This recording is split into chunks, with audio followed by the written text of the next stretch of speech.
Hey guys, what's up? Welcome back to the channel. It's Cynic Alex, and we have the second sneak peek for the upcoming Black Order, I don't know what to call it, update, but I want to call it the Dark Avengers update, but they're more than the Dark Avengers. They're the Black Order. And we see Cull Obsidian in this really cool new armor.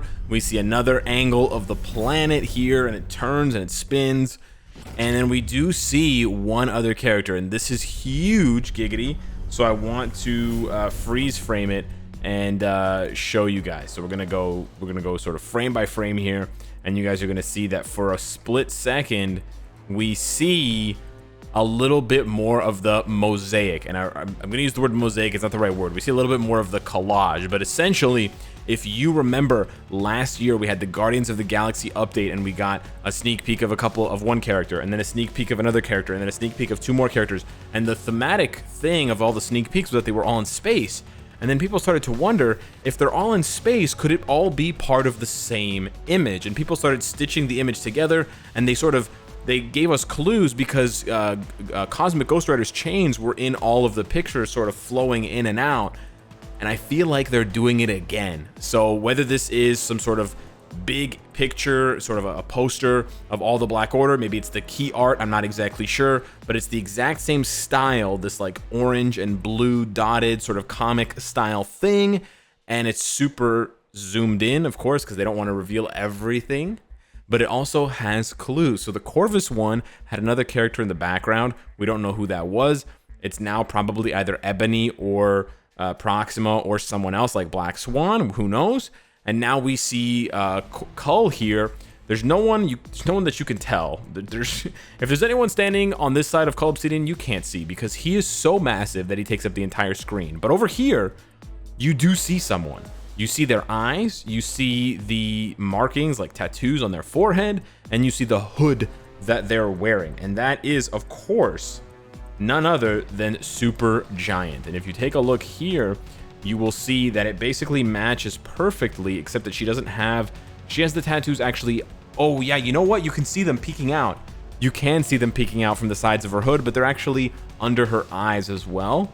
But you can see them if you look very, very closely. You can see them peeking out from her forehead underneath the hood on the left and the right side. So they're more prominent in this new sneak peek here, but that is 1,000,000,000% Supergiant. So this is basically a 2-for-1 sneak peek, because for the eagle-eyed viewers, we now have the confirmation, guys. So lock it, pop it, stop it, rop it, pop it, lop it, chop it, crop it, and definitely lock it. Supergiant is getting a new uniform.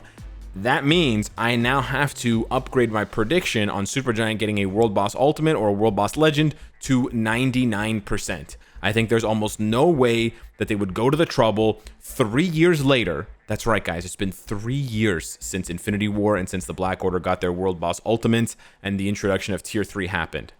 It's been 3 years. It feels like so long ago. It feels like 10 years ago. Anyways, there's no way 3 years later they're going to finally give Supergiant a uniform, and they're not going to upgrade her World Boss stage with a World Boss Ultimate stage, because that's exactly what they did, right? The regular World Boss stages, they don't have the uniforms. So this is the stage where he doesn't have the, like, you know, when you go in, right, you can see the difference here. That's the regular Cull Obsidian Black Dwarf, and then he upgrades to his Infinity War counterpart when you play World Boss Ultimate. Same thing with Proxima. That's her default look, and then she upgrades with the new horns and the sort of thing here, because that's from Infinity War, and she has the spear that has like all the prongs, and it looks like a cell phone tower instead of having her classic like golden spear that she has from the comics. Again, same thing with Corvus. He looks like he does in the comics in the regular normal World Boss, and then for the Ultimate mode he looks like the Infinity War version. So we're going to be getting this upgrade for her. Now, question is, if now we know she's getting an upgrade in preparation for not much longer, right? Just a little bit longer, we're going to be seeing the in preparation, and then it's going to open up, baby. I cannot wait for the Supergiant World Boss. It's going to be so exciting. We don't know if it's going to be a World Boss Ultimate or a World Boss Legend. However, I will say, we talked about it on stream, me, Ibig, or Ibig and I, and the viewers. It doesn't really make sense. Again, I have no idea, but it doesn't really make sense for Supergiant to be a World Boss Legend. I'm just speculating, but Supergiant's a native tier 2. She's not a native tier 3, and it wouldn't really flow with the, you know, established style where they release a new World Boss Legend, You can fight against them, and then a couple months later you can get their bios, because we've been able to get Supergiant's bios for like 5 years. So it just wouldn't make sense to like upgrade her to like native tier 3 status now, and it wouldn't really make sense to give her a World Boss Legend because she's not a World Boss Legend type character. And I don't think they're going to rework her that much based on one uniform to put her on par with Null and Mephisto. And no offense to Supergiant fans, but she's not that strong in the comics. She's really not going to go toe-to-toe with Null. Like, let's be honest. So, in my opinion, I feel like the devs are really on the pulse of the game. They're going to give her a World Boss Ultimate, which is really cool, but I will put this out there. The other World Boss Ultimates are going to look like Infinity War if they don't change, and Supergiant's going to look like this new armor. And this new armor that Danny Ku confirmed is original armor. It's not based on anything in the comics. It seems to have a thematic pattern that they follow, right? Like, it's not, they're not going to make 5 different unique armor sets for each of one of these characters. They're all going to follow like a theme, right? It seems to have this sort of like futuristic look to it in a way, and these sort of like lines, and that's going to be either like white or blue or some sort of light color, and that's obviously like a darker color. So it's got some sort of pattern to it, and you can see here when you see him that it looks kind of futuristic in a way. It still looks like his armor, but it looks a little bit different. It looks a little bit more futuristic. So with that, there's a possibility that the other world bosses are just going to get a visual upgrade. I think that would be really cool for them to look like their new not you, Thanos, for them to look like their new versions that we get these uniforms for. They might not do that, but I think it'd be really cool if they do. So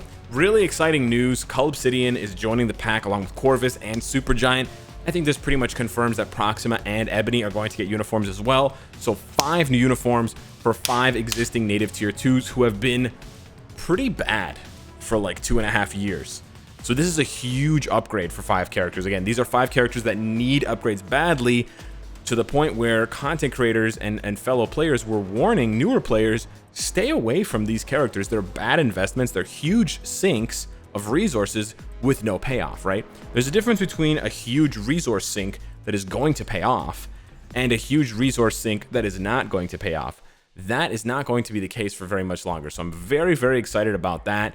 Really happy to know that they're finally giving justice to Supergiant World Boss Ultimate or Supergiant World Boss Legend. Cannot wait for that. It'll be very interesting to see if they keep the Magic Odin's Blessings as well. I'm probably going to start farming Supergiant World Boss Ultimate or World Boss Legend if I can. Like, if it's not that hard, I will, because I don't mean to flex, but if you have followed my pattern, and if you've been farming, like if you've been following with me and you've been playing Null since he came out in December, and then if you switched over to play Mephisto, or if you just kept farming Null, it doesn't matter, you probably have a large surplus of CCF. Now, yeah, I'm a whale. Yeah, I buy a lot of packs that have a lot of tier 3 materials, but CCF was not something that it's not something that I've needed from the packs in a long time.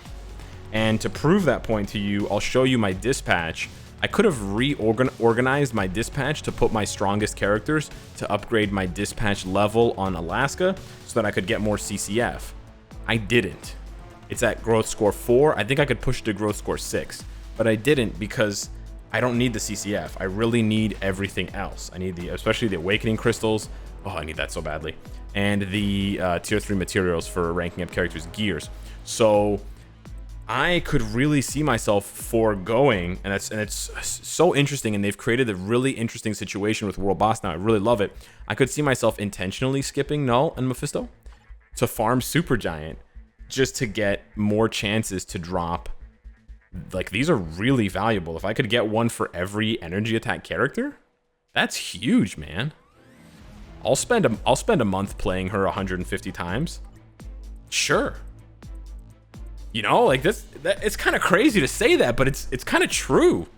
Like, one of these is worth more than 2 mythic, maybe not 2. It's worth like almost 2 mythic energy attack Urus. That's a lot, and you get it for free, and you can just bang that thing on. So, yeah, man. And then you're still getting other things, right? You're still getting like tier 3 materials. It's not like I'm just sacrificing the CCF. I'm not sacrificing very much of anything else, to be honest. I'm just really sacrificing the CCF for Odin's Blessings, but it's really cool that we now have these choices to make, and we have these pros and cons, right? Because that was one thing that I never really realized was problematic with World Boss before they introduced all these new resources, right?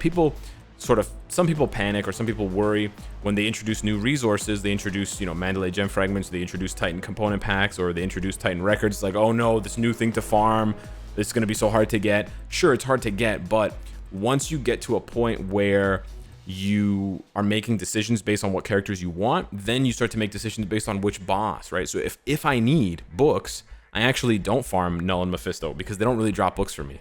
So I'll farm the specific character. After Vision, after I tier 3'd Vision, I was farming him. After I tier 3'd Daredevil, I was farming Corvus. You see what I'm saying? If I need CCF, of course, I hit up these boys right here. Of course, all day. If for whatever cursed reason I need, like True King, I need feathers, I would be forced to farm these clowns. And now maybe I just want Odin's blessings, baby. And the thing is, you'll be able to climb, Supergiant, unless you're a brand new player, you'll be able to climb Supergiant a lot faster than other world bosses because you're going up from 1. It's really, really easy. So you're going to get to that first Conqueror level really fast, right? Because you're not doing that slow climb. You're just flying through the stages. So yeah, it's a really interesting development, and I actually really want them to also put Strike, which is the double physical attack Odin's Blessing. I really want them to put that in one of the other World Boss Ultimates, or introduce another World Boss Ultimate that drops this one, sort of the yin and yang to Supergiant, because that's the only one left. That one, and I think Balance. We don't have any way to farm Balance. Well, we do have from like dispatch missions and stuff, but you kind of get what I'm saying. And the All War fragment box. But yeah, man, really, really cool stuff. I cannot wait to see how these characters play. Also, there's the question, and some people have mentioned, I completely forgot to read the sneak peek on the forums. But anyways, a lot of people have mentioned, like, how can we tell which one of the characters are going to be Awakened and which one of them are going to be tier 3? Because pretty much it's guaranteed that somebody's going to get a tier 3, somebody's going to get Awakening. Somebody said Corvus was the first one, so maybe he'll get tier 3 because he's kind of like the leader, him or Proxima. That kind of makes sense, but Ebony's also really strong. They could throw us a curveball and make Supergiant tier 3, which would also be really hilarious, right? And then, honestly, I think whoever doesn't get tier 3 is probably going to get a Transcendence. I think that's how it's going to work. They're either going to give 1 or 2 of the Black Order tier 3, maybe a new character like Black Swan gets a tier 3, and then the rest of them are all going to get Transcendences.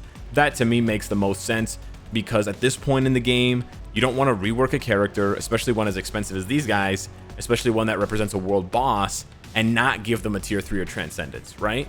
Because the new players are going to come to the game, they're going to be like, I mean, I guess I could buy his uniform and then farm him 10 times to get his bios and then spend millions of gold to build him up, but he can't even transcend or tier 3?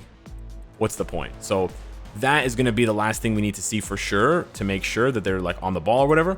But I highly doubt they're going to miss that one. That would be a huge, huge brick for them to lay if they did that. Last but not least, I was supposed to read this at the beginning, but let's see this. Let's check this out. When fighting against the Mad Titans army, you may have to face this axe first. We hope you're prepared to battle this being with the toughest density and durability among these alien warriors, the appearance of a violent force. Who may be the next enemy to threaten our agents? I really hope they make him like super tanky and they give him like a Wolverine type heal, because he really deserves it. He should be like Hulk. If they made him like Hulk but for PvE, man, I spent the whole video talking about Supergiant, but how dope would it be? So Hulk does damage based on his HP, and Hulk is mostly for PvP because they gave him a lot of PvP abilities. But what if they made Black Dwarf or Cull Obsidian, they made him like Hulk in the sense that his damage scales off his HP, but they made him like super good for PvE with like accumulation and all defense down. That would be so sick. That would be so dope. I'm really excited, man. I love the Black Order. I think they're really, really cool characters. They're all so unique, but yet they fit together so well like a team. And I love the team thematic stuff in any kind of Marvel sense. So I'm totally down for that. Yeah. Can't wait to see who's going to be the support type. Is it going to be Corvus? Is it going to be Supergiant? Is it going to be Ebony? Is it going to be Proxima? Who's going to be the support of the Black Order? Probably Ebony if I had to guess. But yeah, we'll see. Anywho, thanks so much for watching. Hopefully you're as hype as I am. And I'll see you in the next one. Take care.